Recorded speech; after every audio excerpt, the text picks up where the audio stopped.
പ്രിയമുള്ളവരെല്ലാവർക്കും നമസ്കാരം. ഇന്നത്തെ നമ്മുടെ വിഷയം എളിമയിലെ തെളിമ എന്നുള്ളതാണ്. അതെ, മനോമയ ചിന്തകൾ അതിലൂടെ ഈ ഒരു ചാനലിലൂടെ മനസ്സിനെ അറിയാം എന്ന ഈ ചാനലിലൂടെ മനസ്സുമായി ബന്ധപ്പെട്ട വിഷയങ്ങളാണല്ലോ നമ്മൾ മനസ്സിലാക്കി പോരുന്നത്. അപ്പം മനുഷ്യന് എപ്പോഴും അഭിവൃദ്ധിയിലേക്ക് ഈ നമ്മുടെ നിശ്ചിത ജീവിതകാലഘട്ടം കഴിഞ്ഞും ഇവിടെ തുടർന്നുള്ള കാലഘട്ടത്തിൽ മറ്റുള്ളവരൊക്കെ നമ്മളെ ഓർക്കണമെങ്കിലും സ്മരിക്കണമെങ്കിലും ജീവിച്ചിരിക്കുന്ന കാലഘട്ടത്തിലെ എളിമ എന്ന് പറയുന്നത് വളരെ പ്രധാനപ്പെട്ടതാണ്. അതൊരു മനഃശാസ്ത്രമാണ്. എന്തു തന്നെ ഏതവസ്ഥയിലാണെങ്കിലും എളിമ കാത്തു സൂക്ഷിച്ചു കഴിഞ്ഞാൽ അങ്ങനെയുള്ളവർക്ക് തെളിമ എക്കാലത്തും ഉണ്ടാകും എന്നുള്ളതാണ്. ഇതിലേക്ക് നമ്മൾ ചിന്തിക്കുമ്പോൾ ഒരു അനുഭവകഥ കൂടെ ഞാൻ പറയുകയാണ്. അതിനു മുമ്പ് അതിൻ്റെ ഒരു പശ്ചാത്തലത്തിലേക്ക് കടക്കാം. നോർത്ത് ഇന്ത്യയിലെ വടക്കേ ഇന്ത്യയിലെ ഒരു ഗ്രാമപ്രദേശം, വളരെ വർഷങ്ങൾക്ക് മുമ്പാണ്. ഒരു കാഥികൻ്റെ പോലെ കഥ പറയുകയല്ല, അനുഭവകഥയാണ്. അന്ന് ആ റെയിൽവേ സ്റ്റേഷനിൽ അധികം പ്രായം ചെന്നിട്ടുള്ള ഒരു വൃദ്ധയായ അമ്മ, ഒരു വയോധിക, ആ റെയിൽവേ സ്റ്റേഷനിൽ അങ്ങനെ ട്രെയിൻ കാത്തിരിക്കുകയാണ്. ഈ വേളയിൽ പല ട്രെയിനുകളും വന്ന് പോകുന്നു. അവരുടെ ആ ഇരിപ്പ് കണ്ടിട്ട് ഒരു പോർട്ടർ അടുത്ത് വന്ന് ചോദിച്ചു, അമ്മ എന്താ ഇവിടെ ഇരിക്കുന്ന ഒറ്റയ്ക്ക്? കുറേ സമയമായല്ലോ, ഞാൻ ശ്രദ്ധിക്കുന്നുണ്ട്, എങ്ങോട്ട് പോകാനാണെന്ന് ചോദിച്ചു. ഉടനെ ഈ അമ്മ പറഞ്ഞു, എനിക്ക് ഡൽഹിക്ക് പോകാനാണെന്ന് പറഞ്ഞു.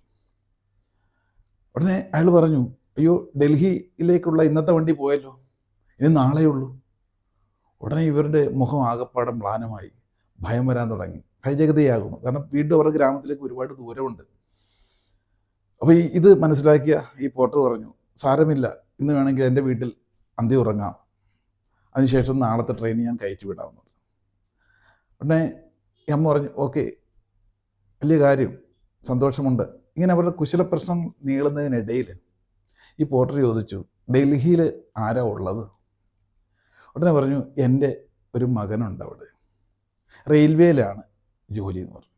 ഉടനെ ഈ പോർട്ടർ ചോദിച്ചു, റെയിൽവേയിൽ എന്തുദ്യോഗമാണ് അദ്ദേഹത്തിൻ്റെ പേരെന്താണ്? ഉടനെ പറഞ്ഞു, അവൻ്റെ പേര് ലാൽ എന്നാണ്, റെയിൽവേയിലെ ഒരു വലിയ ഉദ്യോഗസ്ഥനാണ്, മുഴുവൻ പേര് ലാൽ ബഹദൂർ ശാസ്ത്രി എന്നാണ്. അന്ന് നമ്മുടെ പ്രൈം മിനിസ്റ്റർ ആയിരുന്ന, മുൻപത്തെ പ്രധാനമന്ത്രിയായിരുന്ന ലാൽ ബഹദൂർ ശാസ്ത്രി റെയിൽവേ മന്ത്രിയായിരുന്നു. അപ്പോൾ പെട്ടെന്ന് ഈ പോർട്ടർക്ക് അത് കേട്ടപ്പോൾ അത്ഭുതവും ആശങ്കയും സന്തോഷവും എല്ലാം കൂടെ വരികയാണ്. ഒരു റെയിൽവേ മിനിസ്റ്ററുടെ അമ്മയാണ് ഇവിടെ ഇരിക്കുന്നത്, സാധുവായൊരു സ്ത്രീ. ഇന്നത്തെ പല നേതാക്കന്മാരെയൊക്കെ നമ്മൾ ഒന്ന് കമ്പയർ ചെയ്ത് നോക്കേണ്ടി വരും. കാലഘട്ടം മാറുമ്പോൾ ഇപ്പോൾ ഉള്ള സമൂഹത്തിൽ ആ എളിമ, എത്രയൊക്കെ പദവിയുണ്ടെന്ന് പറഞ്ഞാലും ആ എളിമയിലെ ആ തെളിമയെന്ന് മനസ്സിലാക്കുക. ഉടൻ തന്നെ പോർട്ടർ ഓടി അധികൃതരെയൊക്കെ അറിയിച്ചു. വലിയ പ്രധാന ഉദ്യോഗസ്ഥരൊക്കെ വന്നു.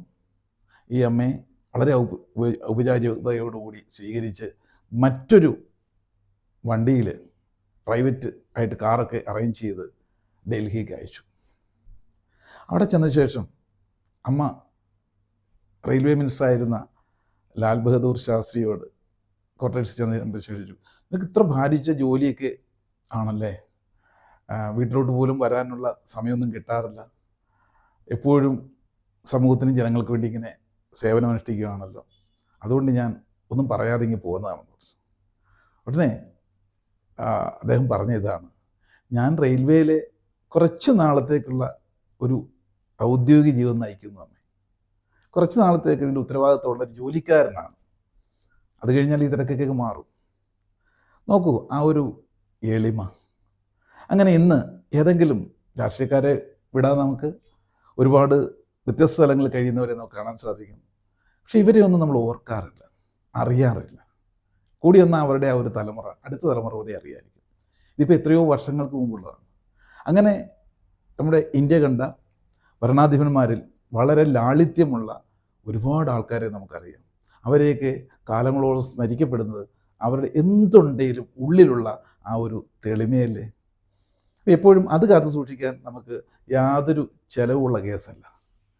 എളിമ ഏത് കാലഘട്ടത്തിലും, നമുക്ക് ധനമുണ്ടെങ്കിലും ഇല്ലെങ്കിലും, അറിവുണ്ടെങ്കിലും വിദ്യാഭ്യാസം ഉണ്ടെങ്കിലും അതില്ലെങ്കിലും എളിമ കൈമുതലായിട്ടുള്ള വ്യക്തികൾക്ക് എക്കാലവും സ്മരിക്കപ്പെടും. പ്രസൻറ്റിലുള്ള ജീവിതത്തിലും ഒരു ശാന്തിയും സമാധാനവും ലഭിക്കും എന്നുള്ളതാണ്. ഞാൻ സന്ദർഭവശാൽ തന്നെ എൻ്റെ അനുഭവത്തിലേക്ക് കണക്ട് ചെയ്യുകയാണ് ഇതിനെ. മറ്റൊന്നുമല്ല, കോവിഡിനൊക്കെ വളരെ നാളുകൾക്ക് മുമ്പ്, ഉദ്ദേശം അന്ന് എനിക്ക് പ്രായം ഒരു 30-35 വയസ്സൊക്കെ ഉണ്ടാവും.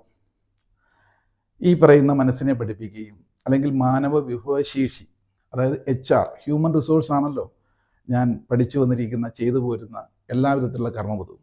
ഓരോ വ്യക്തികളുടെ മനുഷ്യൻ്റെ മനസ്സിലുള്ള റിസോഴ്സിനെ, ആ ശക്തിയെ കാട്ടിക്കൊടുത്ത് പരിശീലനം കൊടുക്കുന്ന, അങ്ങനെ സമൂഹത്തിൽ പ്രവർത്തിക്കുന്ന ഒരു കർമ്മമാണല്ലോ. അതിൻ്റെ ഭാഗമായിട്ട് അത്തരത്തിലുള്ള പ്രവർത്തനങ്ങൾക്ക് ഒരു ഭാരത് സേവ് പുരസ്കാർ ഒരുപാട് വർഷങ്ങൾക്ക് മുമ്പ് പലർക്കും ലഭിച്ച കൂട്ടത്തിൽ എനിക്ക് ലഭിക്കുകയുണ്ടായി. ഇത് സ്വീകരിക്കുവാനായി ഞാൻ ഡൽഹിയിൽ ചെന്നു. അവിടെ വിജ്ഞാൻ ഭവനിലായിരുന്നു ആ ചടങ്ങ്.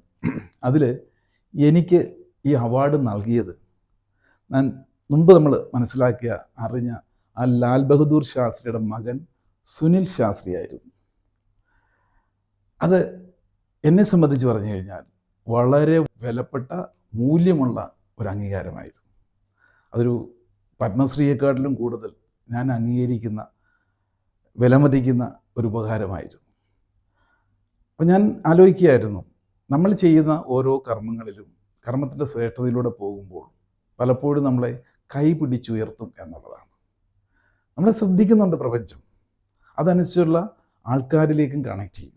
അങ്ങനെ ലാൽ ബഹദൂർ ശാസ്ത്രിയുടെ മകൻ സുനിൽ ശാസ്ത്രിയിൽ നിന്നും ആ ഒരു അവാർഡ് സ്വീകരിക്കുവാനുള്ള ഭാഗ്യവും ഈ ഒരു പ്രവർത്തനവുമായി ബന്ധപ്പെട്ട് എൻ്റെ ഇത്രയും കാലത്തെ അനുഭവങ്ങളിൽ വളരെ പ്രധാനപ്പെട്ട ഒന്നായി ഞാൻ കരുതുന്നു. അതുകൊണ്ടാണല്ലോ ഇപ്പോഴും അത് സ്മരിക്കാനിടയായത്. ഇതെല്ലാം തന്നെ ലാൽ ബഹദൂർ ശാസ്ത്രിയുടെ എളിമ, അത് എക്കാലവും വാനോളം ഉയർന്ന് യശസ്സിൽ നിൽക്കുന്നതുകൊണ്ടല്ലേ വരും തലമുറ പോലും സ്മരിക്കപ്പെടുന്നത്.